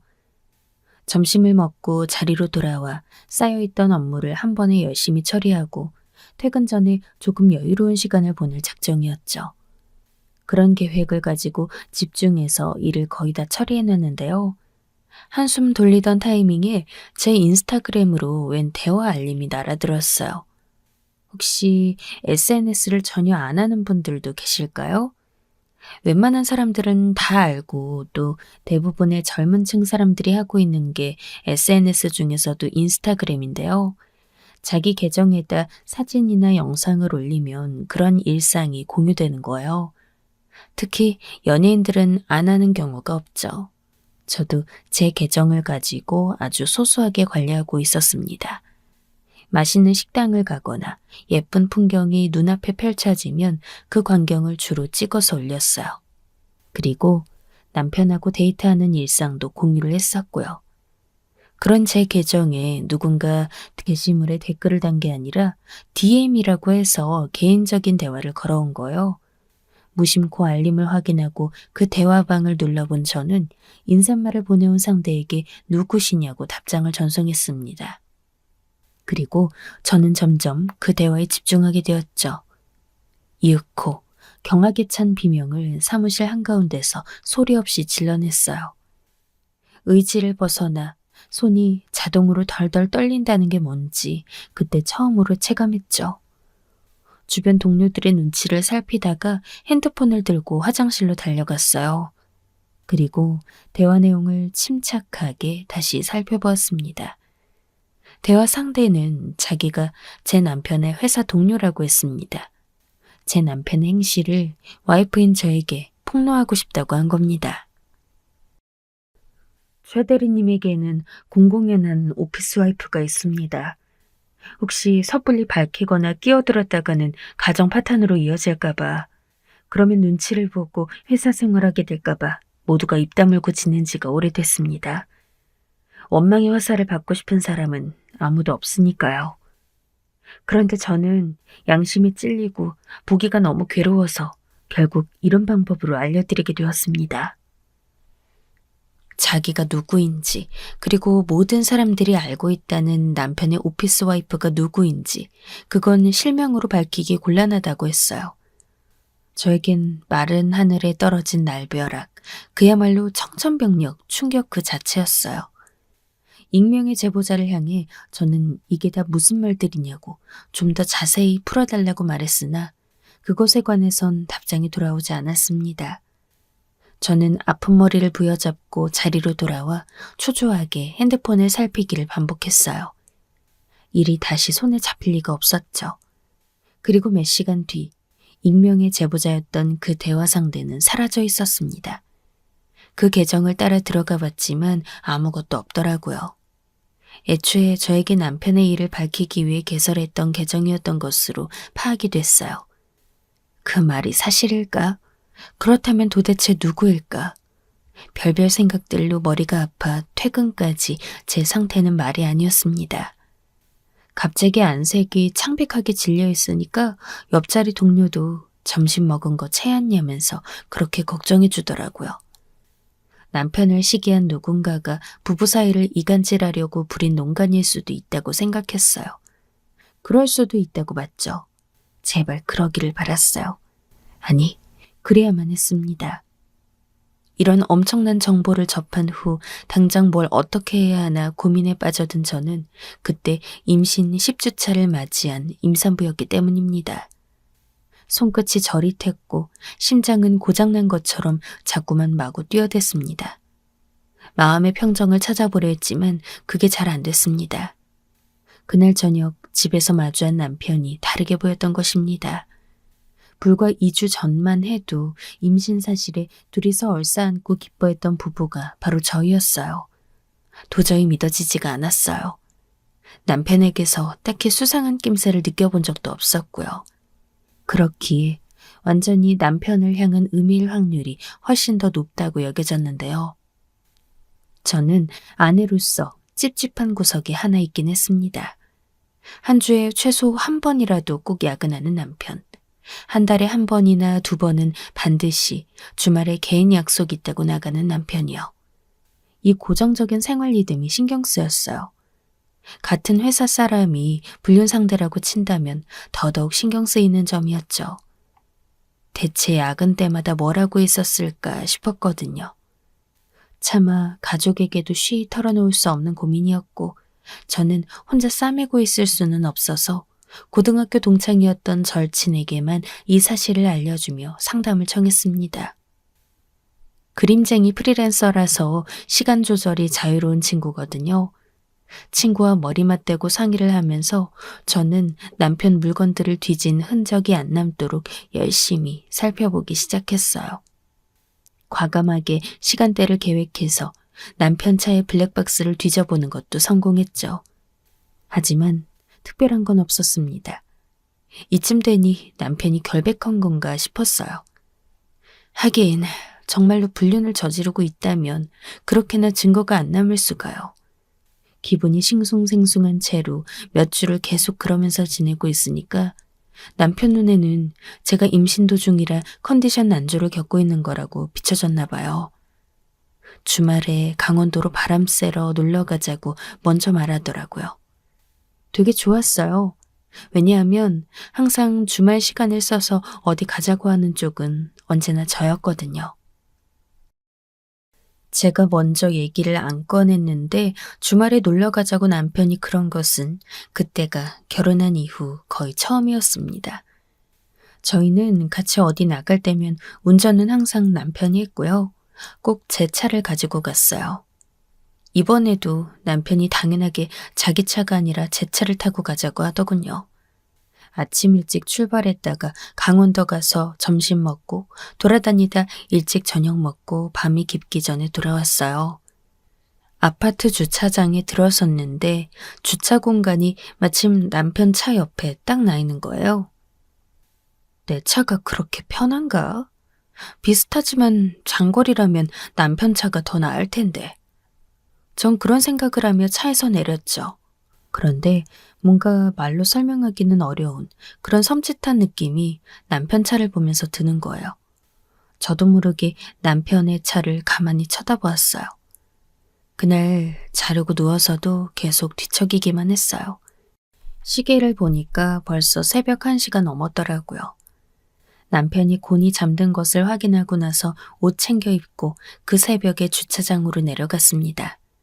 조용히 남편 차를 뒤졌어요. 그러면서 지금 내가 뭐 하는 것인가 싶어 피식 웃음이 나왔어요. 혹시 의부증 증세는 아니겠지? 이런 생각을 하면서 조수석 앞 수납 공간을 살피던 저는 흠칫하고 말았습니다. 핸드폰이 있었어요. 분명 남편이 옛날에 쓰던 기종이었어요. 그런데 화면을 건드려 보니까 켜지더라고요. 충전이 되어 있었어요. 남편이 공폰을 사용하고 있었을 줄이야. 처음 한 사실이었습니다. 비밀번호가 걸려 있어서 잠금 상태였는데요. 그 배경 화면이 여자 입술 사진이었습니다. 아랫입술 바로 옆에 점 2개가 있었어요. 연예인 사진이거나 그냥 인터넷에 돌아다니는 섹시한 여자 사진 이런 걸 거라고 생각하면서도 저는 그걸 제 핸드폰으로 찍었습니다. 다시 핸드폰을 제자리에 돌려놓는데 문득 자일리톨껌 옆에 있는 뭔가가 보이더군요. 상처 밴드통인가 싶어 집어들었더니 콘돔 박스였습니다. 기가 막혀서 바로 헛웃음이 나왔어요. 저는 남편과 부부관계하면서 그런 콘돔은 써본 역사가 없었습니다. 솟아오르는 울분을 간신히 삼켜내고는 우선 남편과 불륜을 저지르고 있는 오피스 와이프, 그 상간녀가 누구인지 먼저 알아내고자 했습니다. 상사인지 유부녀인지 그런 여부가 필요했으니까요. 친구가 절 위해서 열심히 노력해 주었어요. 남편 회사에 다니는 사람들을 인스타그램에서 찾아낸 거예요.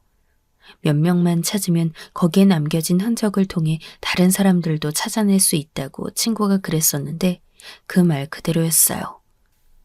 친구가 저에게 알려준 어떤 계정의 한 사진이 정말 결정적이었습니다.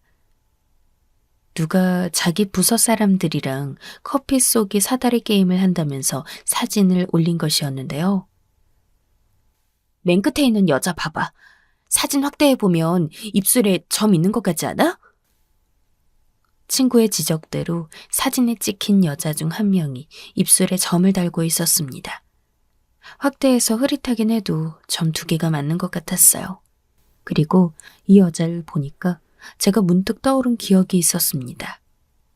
저희 집들이요. 집들이 때 온 남편 회사 사람들 중 한 명이었습니다. 제가 이 여자를 분명히 기억하는 게 저희 부부 침대에 누워보는 그 모습 때문이었어요. 집들이 와서 부부 침실에 들어가 침대에 누워보다니 완전 개념 밥 말아먹은 애라고 느꼈습니다. 그래도 신입사원이 그것도 어린 여자애가 집들이에 용케 따라온 거 보면 사회생활 열심히 하려고 노력하는구나 싶어 너그러이 봐줬었네요. 그때 입술 아래 점이 있었나까지는 기억이 안 나는데 단발머리였던 건 정확합니다. 딱 이 사진 속 머리처럼 단발이었죠. 여전히 단발머리를 고수하고 있는 모양이었어요. 와, 갑자기 집 들일 때 그 어처구니 없던 장면이 머릿속에 겹쳐지면서 엄청난 분노가 끌어올랐습니다.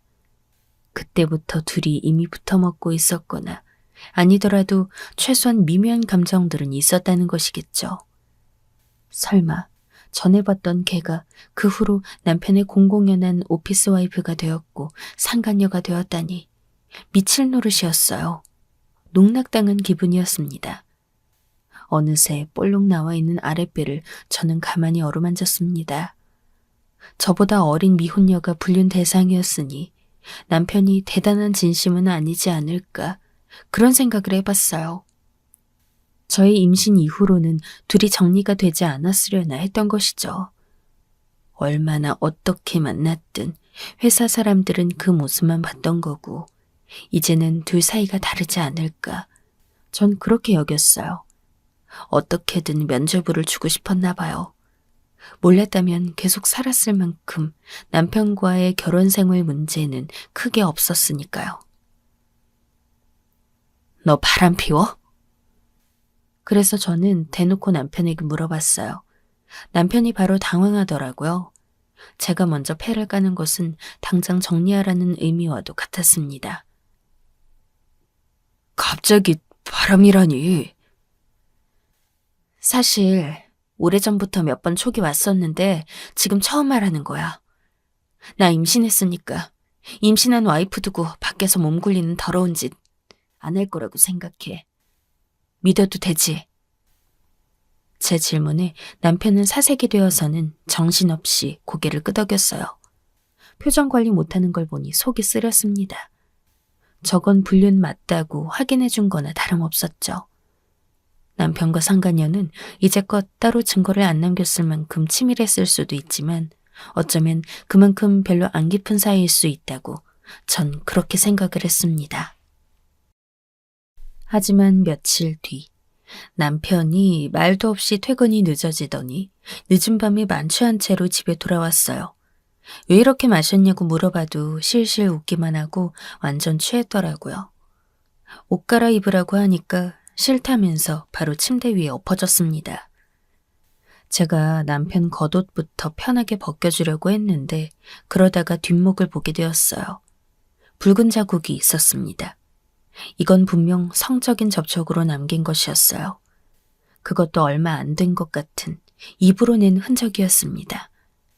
놀라서 이곳저곳 살펴보니 희미하지만 분명히 셔츠 목하라에 여자 립스틱 자국이 남아 있었어요.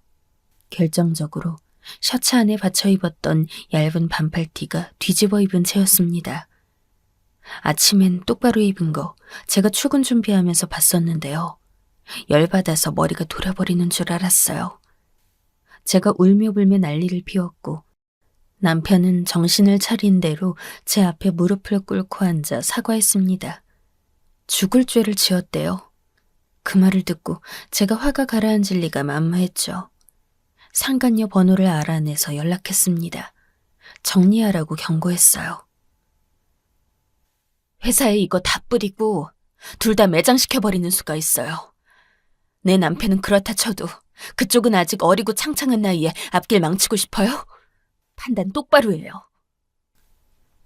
그렇게 살지 말라고 했는데 상간녀는 별 대답 없이 전화를 끊더라고요. 뚫린 입이라도 차마 할 말은 없나 보구나. 전 그때 그렇게 생각했었어요. 순진했죠. 얼마 후 상간녀가 이직을 했습니다. 그리고 저한테 연락을 해서 한다는 말이 적반하장도 유분수였죠. 저는 당당한데요? 다짜고짜 죄인 취급하고 협박이나 하시는 거 너무 지저분해요. 저야말로 이번엔 봐드리겠습니다만 다음은 없어요. 저한테 그쪽 사진들 되게 많은데 사회생활 하시죠? 이거 다 뿌리고 그쪽 매장시키는 수가 있어요. 그러니까 처신 똑바로 하고 사세요. 화가 나서 턱이 다 떨리는 경험을 했어요.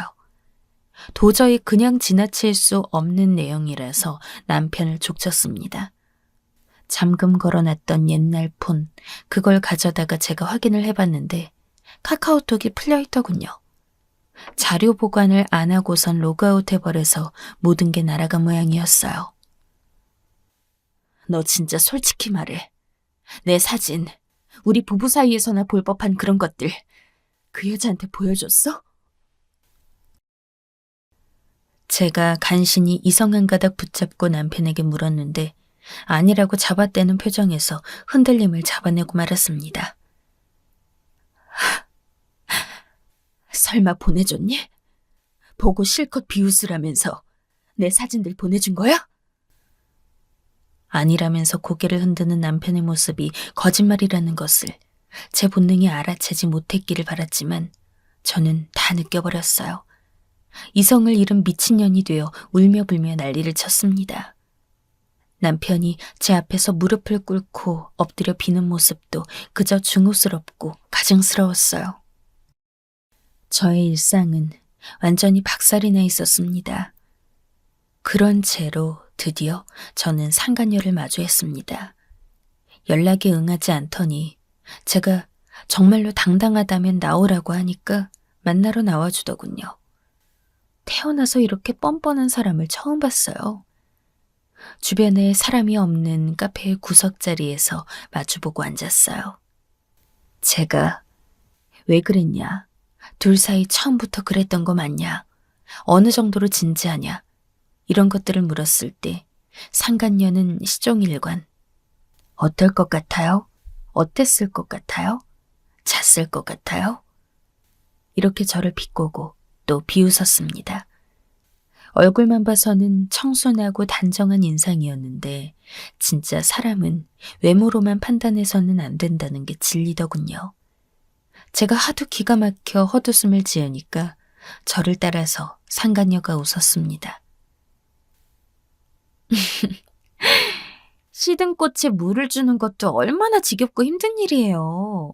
그러니까 향기로운 꽃을 따라 움직일 수밖에요. 전 파릇파릇하잖아요. 그쪽이랑 달리. 그런 건방진 말을 하면서 또 싱긋 웃는데 제가 이성의 끈을 놓치고 자리에서 일어나 상간녀의 뺨을 한 대 후려 갈겼습니다. 약해. 너무 약하다. 이래가지고 출산은 하시겠어요? 힘을 주실 수나 있겠어요? 그런데 한 대 맞고서 상간녀가 싱글벙글 웃으며 그러는 겁니다. 사람을 완전히 우롱하는 것이었죠. 저는 그 모습을 보고 눈이 돌아가서 그냥 있는 대로, 손이 가는 대로, 분노에 찬 마음이 시키는 대로 상간녀를 때렸습니다. 그도 얼마 못 가고 저는 제풀에 제가 지쳐 자리에 다시 털썩 앉았고요. 공허한 표정으로 제가 눈물을 떨구고 있는데 상간녀는 엉망이 된 자기 머리칼을 몇 번 매만지더니 가방을 챙겨 자리를 떠났습니다. 저는 한참을 입을 틀어막고 조용히 울다가 매장을 나섰죠. 자기가 책임지고 저를 향해 그 상간녀가 어떤 협박도 할 수 없도록 하겠다는 남편의 말. 부질없었습니다. 이제 와서 뭘 어쩌겠나 싶었어요. 부부 사이는 이미 다 끝났지만 저의 미련은 오로지 제 뱃속에 든 생명 하나였습니다. 그리고 얼마 뒤 폭행으로 상간녀가 저를 고소했습니다. 반격 한 번 없이 일부러 저한테 맞았던 상간녀에게 제가 휘둘렸던 거예요. 상해 진단서를 바로 끊었던 상간녀는 매장 CCTV도 증거로 따뒀었더라고요. 집으로 재판을 받으라는 명령서가 왔고 민사소송 내용 증명도 받게 되었습니다. 저 정말 미치고 돌아버릴 것 같았어요. 스트레스가 극에 달하던 그 시기, 저는 유산을 하고 말았습니다. 병원에 갔는데 아기 심장 소리가 안 들린다고 할 때부터 정신 놓고 울었어요. 사산이었죠. 남편은 그 상간녀를 자기가 설득해서 고소 취하하게 해준다고 했습니다. 합의금이 필요하다면 자기가 처리하겠다고 했죠. 그렇게 고소건은 결국 정리가 되었어요. 감정 소모가 너무나도 컸어요. 저와 남편은 그대로 이혼을 했습니다. 회사마저 정리한 남편은 멀리 떠나겠다고 했어요. 시댁이 있는 울산 본가로 가서 이제 거기서 살겠다고 했습니다. 저는 남편과 살던 그 집에 있기 싫어서 나왔어요. 집을 바로 처분하려고 했지만 가족들이 말려서 그러진 않았고 새를 놓았습니다. 대신 저는 다음 회사랑 가까운 작은 빌라의 방을 얻었어요. 기존 회사는 아무래도 제 유산, 이혼 문제를 동료들이 자연스레 알게 되면서 머무르기가 불편해졌거든요. 상간녀 사건을 겪으며 너무 힘들었던 탓에 원래도 퇴사를 생각하고 있었기도 했고요. 퇴사하고 반년 만에 재취업을 했습니다. 혼자 조용히 살았어요. 코로나가 터져서 사회 단절이 일어났는데 그걸 환영하는 소수의 사람이 바로 저였죠. 그렇게 살아가던 어느 날 친구로부터 놀라운 소식을 듣게 되었습니다. 다름 아닌 그 상간녀가 죽은 것 같다는 얘기였어요. 저의 그 모든 사정을 알고 지켜봐 왔던 저의 절친, 그 친구가 상간녀의 인스타그램 계정을 알아서 가끔 염탐을 해왔다는 거예요. 그런데 최근 들어가서 보니까 상간녀가 올린 게시글에 달린 댓글이 고인의 명복을 빌어주는 내용들이라는 겁니다. 제가 깜짝 놀라서 이러다 말고 그 계정에 저도 들어가 봤어요. 친구의 말대로 했어요. 상간녀가 마지막으로 올린 게시글이 한 달 전이었는데 거기에다가 지인들이 댓글을 달아놓고 있었죠. 교통사고로 떠난 상간녀에 대한 애도가 이어지고 있었습니다. 저는 놀란 입을 손으로 틀어막은 채 마지막에 올린 사진에서 여전한 단발머리로 환하게 웃고 있는 상간녀의 얼굴을 보았습니다. 진심을 다해 죽여버리고 싶었던 대상이었는데 실제로 죽었다니까 기분이 너무 이상했어요.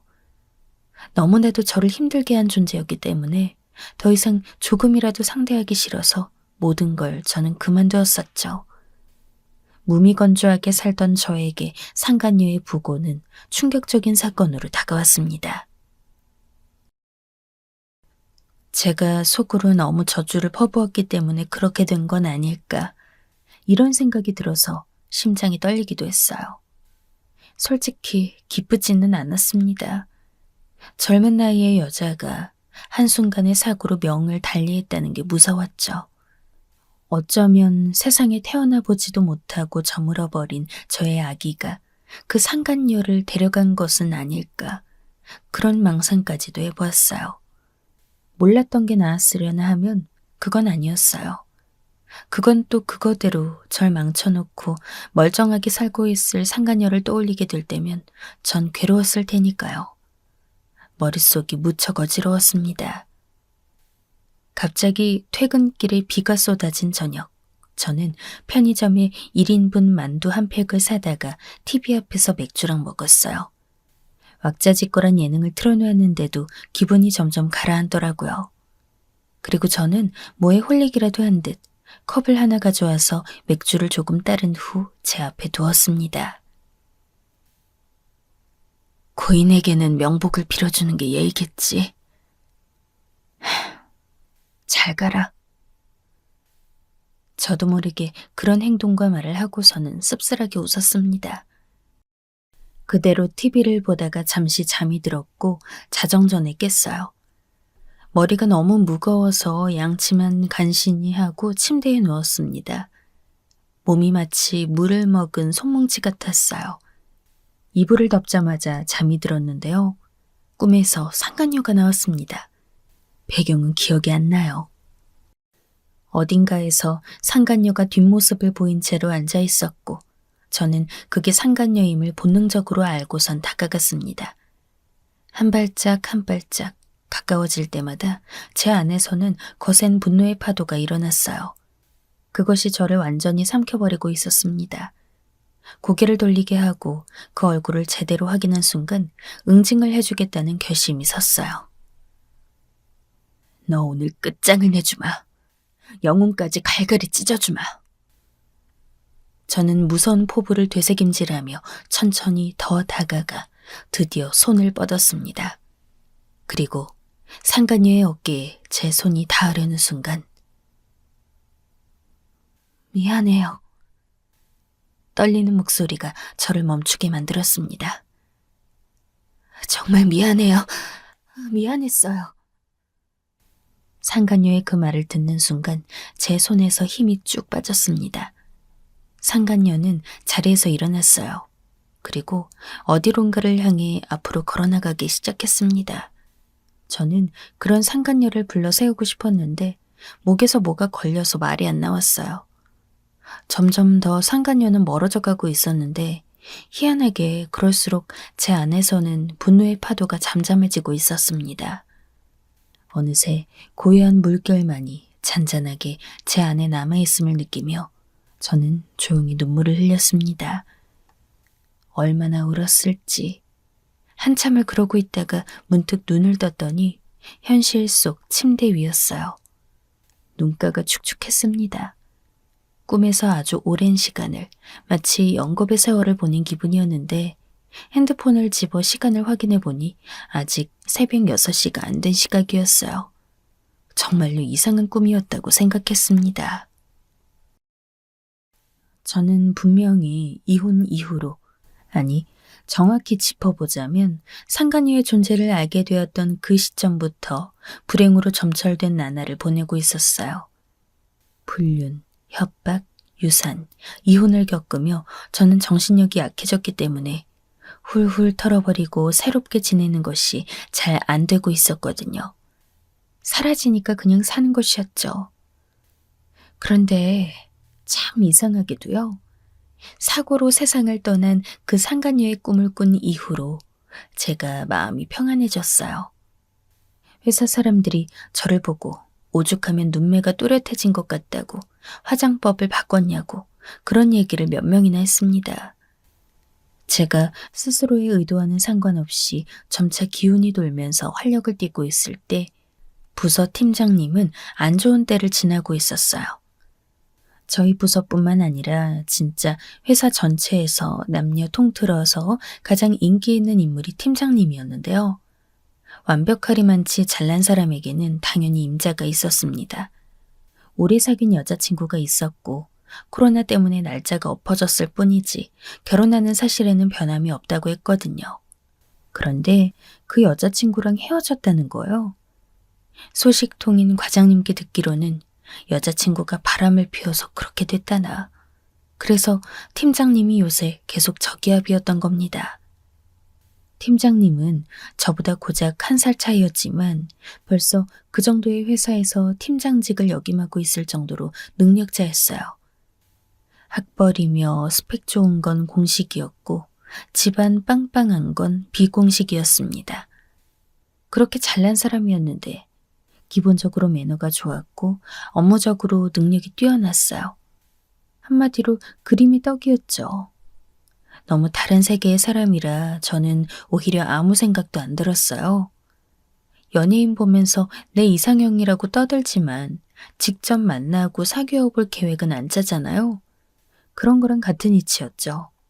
코로나 때문에 회식은 진행되지 않고 있었으나 대신 부서별로 적은 인원끼리 먹는 것에 한해서는 회식비 지원이 나오게 되었어요. 거의 대부분의 사람들이 점심 식사로 그 기회를 써먹고는 했죠. 어느 날 대리님, 주임님, 저, 그리고 저랑 친한 직원, 이렇게 넷이서 칼퇴근하고 수제 돈가스 집 가서 맥주랑 즐기는 이른바 돈맥으로 회식을 하기로 했어요.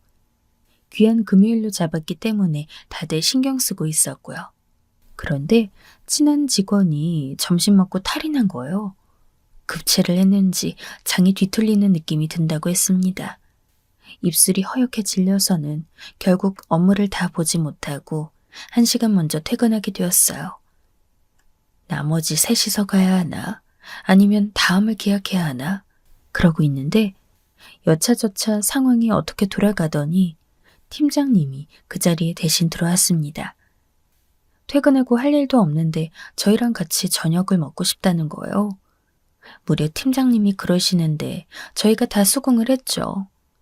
분위기 좋은 수제 돈가스 집에서 맥주 한 잔씩 같이 즐기면서 이런저런 얘기를 나누었습니다. 당연히 주인공은 팀장님이었죠. 여자친구가 바람을 피워 헤어졌다는 그 소문이 맞다고 시인하더라고요. 워낙 집안끼리 오래 알고 지낸 사이였고 정식으로 사귄 건 3년 정도였다고 합니다. 바람을 피울 거라곤 상상도 못했대요. 게다가 상대가 바람핀 상대가 유부남이었기 때문에 더욱 이해할 수 없어서 당장 헤어졌고 정이 떨어졌다고 했습니다.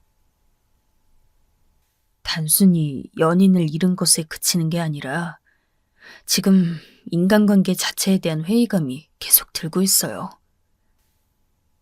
팀장님의 씁쓸한 뜻을 저는 이해할 수 있었죠. 저도 그랬으니까요.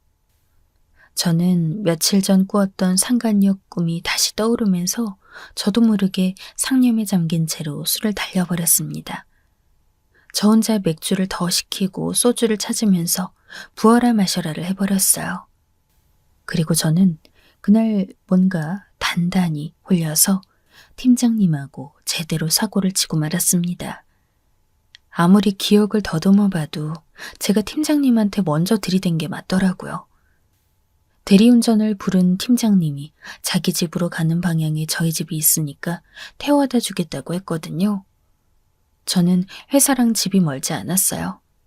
당연히 회사 근처의 그 식당에서도 집이 가까운 편이었는데 그 짧은 거리를 가는 동안 갑자기 비가 오는 겁니다. 예고 없이 쏟아진 비였어요. 집 앞에 차는 도착했는데 저는 혼자 들어가기 싫다고 무섭다고 팀장님한테 졸랐던 것 같습니다. 도대체 왜 그랬는지 저도 이해가 안 가요. 나중에 듣기로는 제가 비 오는데 어두운 집 혼자 들어가기 겁난다고 이런 식으로 얘기를 했었다네요. 그래서 팀장님은 제가 스토킹이라도 당하나 싶었다고 합니다. 걱정이 되니까 비틀대는 저를 부축하고 저희 집까지 같이 올라가 준 거예요. 그 뒤로는 제가 작정하고 팀장님을 못 가게 막았던 것 같아요. 대리기사님은 저희 집 앞에서 퇴근을 하셔야만 했죠. 제가 그런 여자였다니 정말 믿어지지 않았습니다. 팀장님을 회사에서 다시 볼 낯이 없어서 최악으로는 퇴사를 생각했어요. 심지어 원래 저는 다른 사원들보다 더 팀장님이랑 전혀 가깝거나 친하지 않았어요. 그런 삭막한 관계였는데 하룻밤 사고를 쳐버린 게 믿어지지 않았습니다. 그런데 더 믿기 힘든 일이 일어났어요. 저는 그 일에 없었던 일로 못하겠으니까 우리 두 사람이 어떻게 지낼지 서로 좋은 방향으로 고민해 봅시다. 죄송하다고 사과하는 저에게 팀장님이 그런 말을 한 겁니다. 이성에게 그런 여지를 준다는 게 어떤 의미인지 저도 알고 있었으므로 얼굴이 화끈거렸죠. 회사 팀장님이랑 이런 일이 있었다고 친구에게 또 털어놓았는데요. 대화를 하다가 문득 제가 상간녀 얘기는 빼놓고 그 이상한 꿈을 꾼 이후로 나한테 좀 변화가 생긴 것 같아. 아무래도 그래. 너도 뭔가 마음에 걸리는 꿈을 꾸면 무시하지 마. 꿈에 대한 걸 알려줬죠. 자기는 꿈 자체를 안 꾼다며 시큰둥했던 친구였는데요.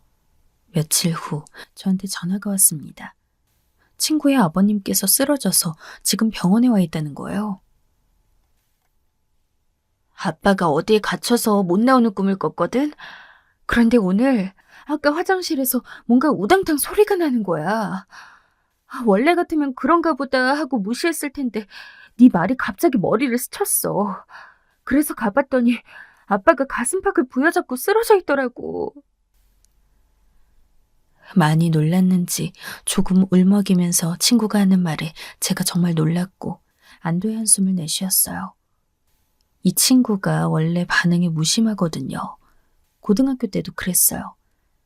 수업이나 자습 중에 갑자기 뒷문이 열리면 다들 반사적으로 돌아보는데 친구는 그러질 않아서 제가 오, 무신경 하면서 놀리기도 했는데요. 꿈, 그리고 제가 한 말 덕분에 무사했던 거라면서 친구가 고맙다고 했어요. 일찍 바로 발견해서 천운이었고, 만약 늦었다면 친구의 아버님께서는 후유증을 앓게 되셨거나 최악으로 잘못되었을 수도 있는 상황이었습니다. 신기하면서도 어딘가 오싹하기도 하고 아무튼 묘한 기분이 들었어요. 제가 전 남편과 같이 살았던 그 집, 제가 거기서 지내기 싫어서 다른 사람한테 세를 놓고 있었는데요. 그 아파트의 집값이 그야말로 폭등을 했습니다. 결혼할 때 무리해서 욕심냈던 신혼집이었고 이혼하면서 전 남편이 위자료랍시고 저에게 남기고 간 재산이었어요. 결혼 2주년을 기점으로 대출의 대부분을 갚았고 이혼하고 전 남편과 정리하면서 사실상 완전히 갚게 되었습니다.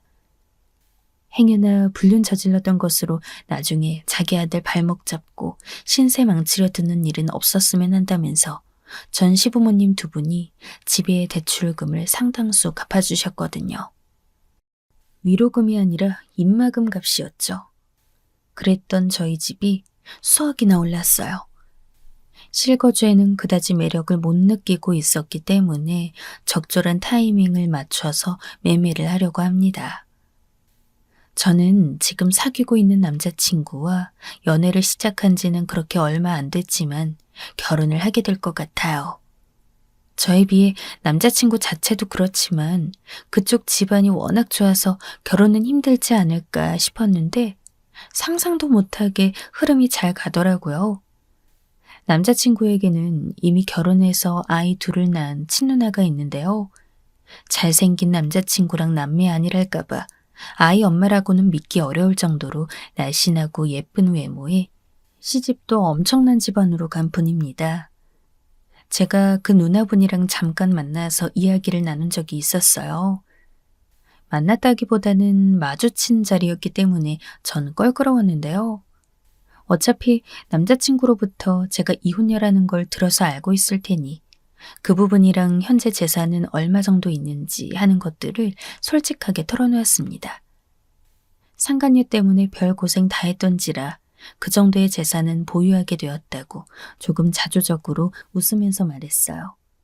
그랬는데 그 누나분이 갑자기 불타오르는 겁니다.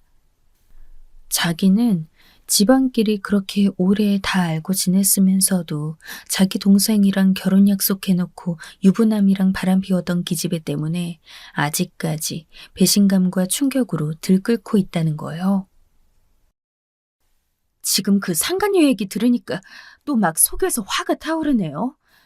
기혼자 건드리는 미친 것들은 이 사회의 악입니다. 피해자는 하나도 잘못한 거 없는 거거든요. 앞으로 더 행복해지는 게 맞는 순리죠. 흥분해서 그런 얘기들을 하더니 저한테 자기 동생과의 사이를 무조건 강력 지지하겠다고 했어요. 가정 파탄자 상간녀들한테 피해를 입은 두 사람끼리 운명처럼 잘 만나 행복해질 것 같다고 그런 말을 덧붙이더군요. 제가 한참 떨어지는 조건인데 결혼이 이렇게 성사되는 건가 싶어서 얼떨떨했습니다. 저는 사내연애는 싫다는 주의였거든요. 소문 돌면서 가타부타 많은 말들이 얹어지는 게 너무 달갑지 않아서요. 그래서 계속 숨기고 있는데 남자친구는 그럼 청첩장 돌릴 때 밝혀야 하나? 최근에 이런 말을 했습니다. 간접적으로 청혼을 받은 셈이 되어버려서 얼굴이 화끈거리더라고요. 저는 제 입에서 결혼의 결자도 한번 꺼낸 적 없었는데 남자친구랑 사귀면서부터는 상황이 자꾸 결혼하는 쪽으로 금방 흐르고 있습니다. 제 남자친구는 당연히 앞서 말씀드렸던 바로 그 팀장님이에요. 너무 잘난 존재가 있길래 입사했을 때부터 저와는 다른 세계 사람이라고 못 봤고 차마 개인적인 친분을 쌓아볼 욕심조차 안 냈던 게 바로 팀장님이었는데 설마 사귀게 되다니 이건 말도 안 되는 것 같아요. 게다가 결혼을 목전에 두게 된 상황입니다.